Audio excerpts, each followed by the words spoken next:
Vous avez suivi la polémique à la boutique Geox?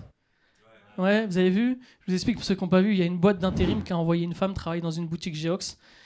Et le directeur de Geox, quand il a vu la femme, il a vu qu'elle était voilée. Il a dit non. Bah non, frère. Parce qu'ici, c'est les chaussures qui respirent. Faut que la tête... Si la tête, elle respire pas, les pieds, ils vont pas respirer, en vrai. Tu fais demi-tour, tu dégages au Yémen, mais t'as rien à faire ici, en vrai.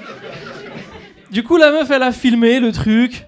Et ça a fait polémique, la vidéo, elle a tourné et tout.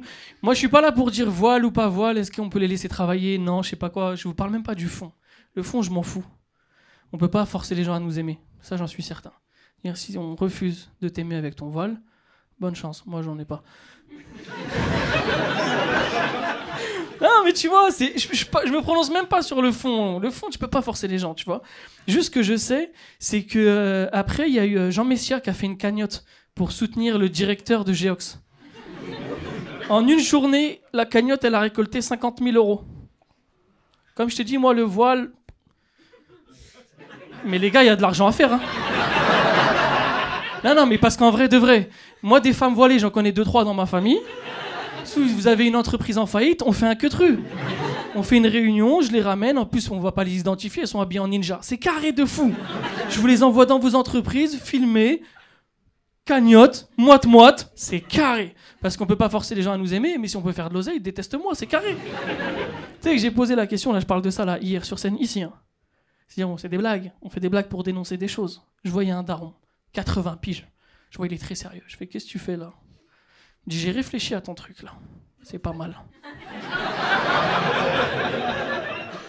Je dis, ah ouais? Je dis, parce que c'est des blagues. Enfin, moi, je fais ça pour dénoncer un queutru, mais je le fais sous le ton de l'humour.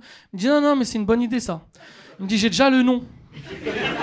On va appeler l'entreprise Voili Voilou. Je vais, ça veut dire, nous, on rigole, lui, il fait une étude de marché. C'est carré, hein? Moi, je suis pas pro-russe ou quoi, hein. Mais leur manière de gérer le terrorisme, moi, c'est celle qui me convient. T'as vu comment ils ont attrapé les terroristes, comment ils leur ont fait? Ils l'ont fait bouffer son oreille. Poutine, il est dur. Poutine, il est méchant. Poutine, s'il vient, je lui dis oui, t'es mon père. T'as gagné, c'est le plus fort. Et nous, en France, vous savez comment on a lutté contre le terrorisme après les attentats qu'on a eus? On a créé un centre de déradicalisation. Ouais, je sais, personne sait ce que c'est. À Pontourny. Déjà, t'entends le nom de la ville, tu dis non, c'est pas la bonne ville, les mecs. Tu sais, c'est un centre, genre de centre de loisirs pour terroristes. Je sais pas si tu vois le délire ou pas, avec baby-foot et tout, genre. Et le pire, c'est que c'est même pas l'État qui disait aux radicalisés, vous allez dans le centre, genre. C'était aux radicalisés eux-mêmes de se dire, ah, Bellec, je vais aller faire un tour, on sait jamais. C'est des radicalisés, c'est des gogoles, c'est des fous. À quel moment un fou, il se rend compte qu'il est fou? Tu sais, le radicalisé, à quel moment, mais genre, il marche, il se regarde dans la glace, il dit, oh. Ah ouais, je commence à partir en couille, moi. Et je te jure, moi, je me suis renseigné un peu sur ce qu'ils faisaient dans ce centre-là. Je me suis dit, comment tu déradicalises quelqu'un? Ils leur faisaient faire des activités qu'ils ont appelées des activités de réhumanisation, ils ont appelé ça. Pour réhumaniser les gens. Je me suis dit, putain, ça doit être un truc de ouf, ça doit être des sérums, un truc, je sais pas. Tu sais ce qu'ils leur faisaient faire? Ils leur faisaient caresser des hamsters. Sur la vie de ma mère. Mais mets-toi à la place du hamster. T'imagines, tous les jours, il y a un gogol qui le prend et là, oh. Il est beau, le chat, parce qu'ils sont très teubés. Oh. Le hamster, il comprend pas, il va voir ses potes, il dit, elle est chelou l'ambiance là-bas, là. Bah, il m'appelle Abou Hamster, je suis pas Abou Hamster, moi. 2 millions d'euros, il a coûté le centre, t'imagines ou pas? 2 millions d'euros. Donne-moi 10 000 euros, je déradicalise, moi. Bah, je les prends, je les emmène à Ibiza, que des hucs. Vas-y. Je te jure, 2 semaines après, il va chanter la Marseillaise comme jamais. Là, il sera déradicalisé. Passez une bonne soirée, messieurs, dames. Merci beaucoup de m'avoir écouté. Il faut assurer la sécurité des enfants tous les jours quand t'es prof. Ouais. Et là, en ce moment, c'est l'alerte attentat. Donc, on fait des exercices pour se cacher en cas d'intrusion. Des fois, ils sont cachés sous les tables comme ça. Et un jour, il y en a un, il m'a dit, maîtresse, s'il y a un méchant qui vient pour nous kidnapper, on fait quoi? C'est qui on? Moi, personnellement, je cours très vite, hein.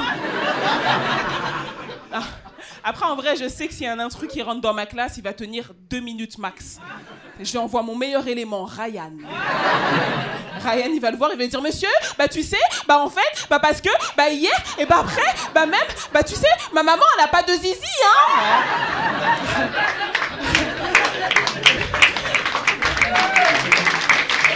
Ryan. Le mec, il va se dire merde. Donc là, je suis coincée avec 30 enfants de 4 ans. C'est moi l'otage, putain.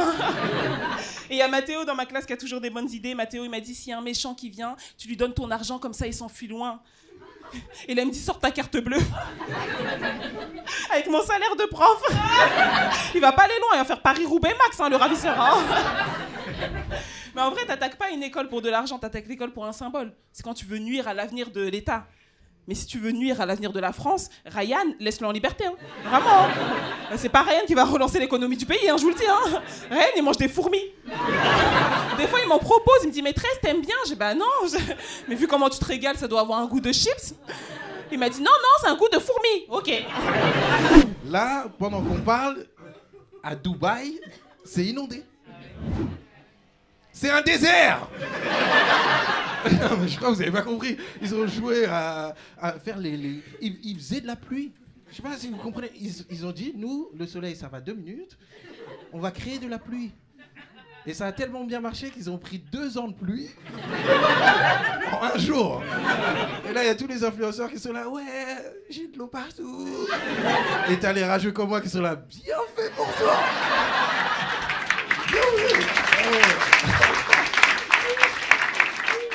Ils n'ont pas pensé aux égouts. Là, je jure, il n'y a rien qui va. Là aussi, on a Attal. Attal, le Premier ministre, il a mon âge. Et croyez-moi, je suis pas prêt pour diriger quoi que ce soit. Lui aussi, apparemment. Ouais, là, il a sorti une dernière réforme, elle me tue. C'est en gros, pour les enfants qui foutent la merde, il va proposer l'école de 8h à 18h. Moi, en tant que parent, ça me va. Mais pour les élèves, non, je suis désolé. Moi, au collège, déjà, je me rappelle, il y a une année où j'avais cours le samedi. J'étais à 2 doigts de me suicider. Là, lui, il veut créer un burn-out pour les enfants.